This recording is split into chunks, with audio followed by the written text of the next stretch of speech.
ചോദ്യമുള്ളത്. Average weight of a kid in a group of 10 is 35 kilogram.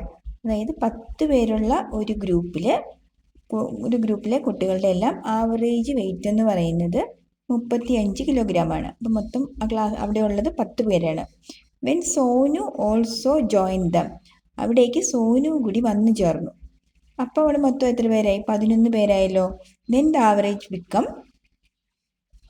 became 36 kilogram. അപ്പോൾ ആ 11 പേരുടെ average 36 കിലോഗ്രാമായി വർദ്ധിച്ചിട്ടുണ്ട്. Average എന്ന് പറയുന്നത് 35 എന്നുള്ളത് 36 മാറി. How much does Sonu's weight? അങ്ങനെയാണെങ്കിൽ വന്നു ചേർന്ന സോനുവിൻ്റെ വെയിറ്റ് എത്ര? The average weight of 10 student എന്ന് പറയുന്നത് 35 അപ്പം ഇതിൻ്റെ ടോട്ടൽ വെയിറ്റ് എന്ന് പറയുന്നത് 10 × 35 നമ്മൾ എന്ത് ചെയ്യണം? 35 × 10, that is equal to 350 kg ആണ്. ആവറേജ് വെയിറ്റ് ഓഫ് സോനു, അതിനുശേഷം സോനു വന്നു ചേർന്നു. സോനു വരുമ്പോൾ എത്ര പേരായി അവിടെ? 11 കുട്ടികളെ. ദെൻ ദ ആവറേജ്, ആ 11 പേരുടെ ആവറേജ് എന്ന് പറയുന്നത് 36 then the total weight of 11 student എന്ത് വരും? 11 × 36. നമുക്ക് നോക്കാം.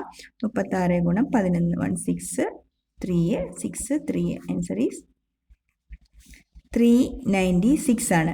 അപ്പം സോനു വരുന്നതിന് മുന്നേ ഉള്ള ടോട്ടൽ വെയിറ്റ് 350 സോനു വന്നതിന് ശേഷമുള്ളത് 396 ആണെങ്കിൽ സോനൂസ് വെയിറ്റ് എന്ന് പറയുന്നത് 396 - 350 ചെയ്താൽ മതിയോ?